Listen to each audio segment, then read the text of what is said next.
Խոսափողի մոտ Աթիրա Իսրաֆիլն է, այժմ ձեր ուշադրության ենք ներկայացնում լուրեր Ադրբեջանից։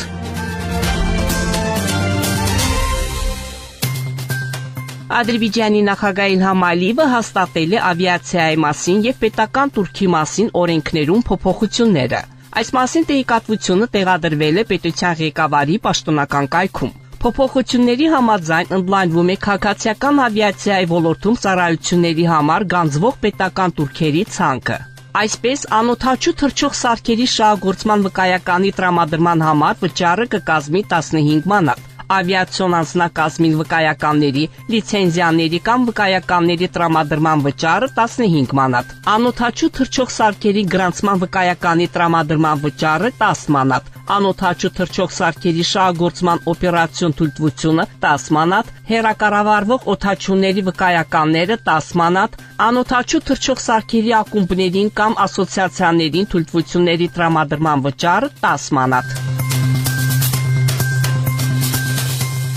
Հեռախոսազրույցի ընթացքում Ադրբեջանի արտգործնախարար Ջեհուն Բայրամովը իր բրիտանացի գործընկեր Դեյվիդ Լամիի հետ քննարկել է Իսրայելի իրանական հակամարտության ֆոնին ստեղծված տարածաշրջանային իրավիճակը։ Այս մասին հաղորդում է Ադրբեջանի արտգործնախարարությունը։ Տեղեկատվության համաձայն կողմերը նաև մտքեր են փոխանակել երկկողմ համագործակցության, ինչպես նաև Ադրբեջանի և Հայաստանի միջև խաղաղության գործընթացի հեռանկարների վերաբերյալ։ Երկու կողմերն էլ լուրջ մտահոգություն են հայտնել իսրայել-իրանական բախումների հետևանքով տարածաշրջանում ստեղծված անվտանգության իրավիճակի վերաբերյալ և ընդգծել են դիվանագիտական ուղիներով շփումների և բանակցությունների շարունակման կարևորությունը իրավիճակի հետագա սրումը կանխելու համար։ Նախարարները նաև մտքեր են փոխանակել փոխադարձ հետաքրքրություն ներկայացնող այլ հարցերի շուրջ։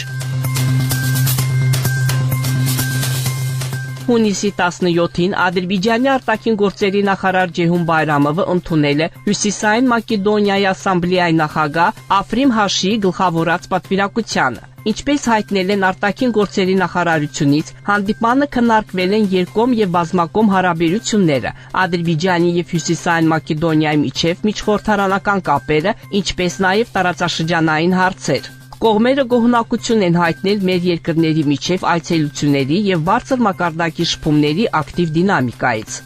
Ջեհուն Բայրամովը հյուրերին մանրամասն տեղեկացրել է հետհակամարտային շրջանում տարածաշրջանում առկա իրավիճակի և իրողությունների, Ադրբեջանի և Հայաստանի միջև հարաբերությունների կարգավորման գործընթացի, ինչպես նաև այդ գործընթացին խոչընդոտող գործոնների մասին։ Նա ընդգծել է Հայաստանի սահմանադրությունում Ադրբեջանի նկատմամբ տարածքային պահանջների վերացման և իր արդիականությունը կորցրած Մինսկի խմբի վերացման անհրաժեշտությունը։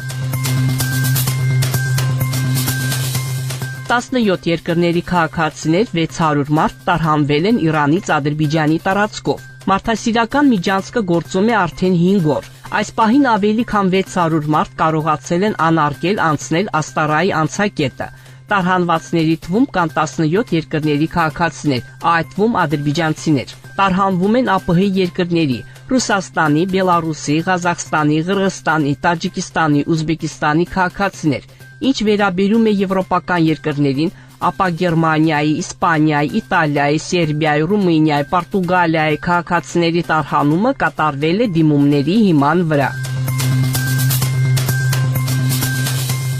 Այս տարվա հունիսի սկզբի դրությամբ Ադրբեջանի Ղարաբաղի և Արևելյան Զանգիզուրի տնտեսական շրջաններում բնակվում է շուրջ 50,000 մարդ, հայտնում է պետական վիճակագրական կոմիտեն։ Տվյալների համաձայն հաշվետու ժամանակահատվածում մեծ վերադարձ պետական ծրագրի շրջանակներում իրենց հայրենի տներ են վերադարձել 3721 ընտանիքներ, 14843 մարդ։ Բացի այդ, վերակառուցման և այլ մասնագիտական աշխատանքների հետ կապված օկուպացիայից ազատագրված տարածքներում ժամանակավորապես բնակվող անձանց և նրանց ընտանիքների անդամների թիվը կազմել է 32216 մարդ։ Հաշվի առնելով Խանքենդի քաղաքում գտնվող Ղարաբաղի համալսարանում սովորող 1150 ուսանողներին, ազատագրված տարածքներում բնակվողների ընդհանուր թիվը կազմել է 48209 մարդ։ նշվում է պետական վիճակագրական կոմիտեի տեղեկատվության մեջ։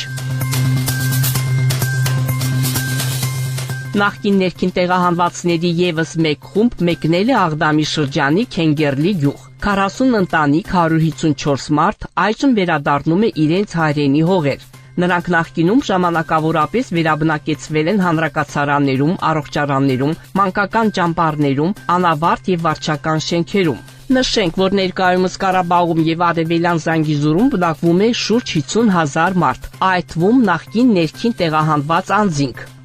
Դուք Բաքվից լսեցիք Ադրբեջանի ձայնը միջազգային ռադիոկայանի հայկական ծառայության վերջին լուրերը։ Մեր ունկնդիրներին հիշեցնում ենք, որ դուք հնարավորություն ունեք ձեր հարցերն ու առաջարկություններն ուղարկել մեր էլեկտրոնային փոստարկղ azradio@mail.ru։ Մեկ անգամ եւս կրկնում ենք մեր հասցեն azradio@mail.ru։ Սպասում ենք ձեր նամակների։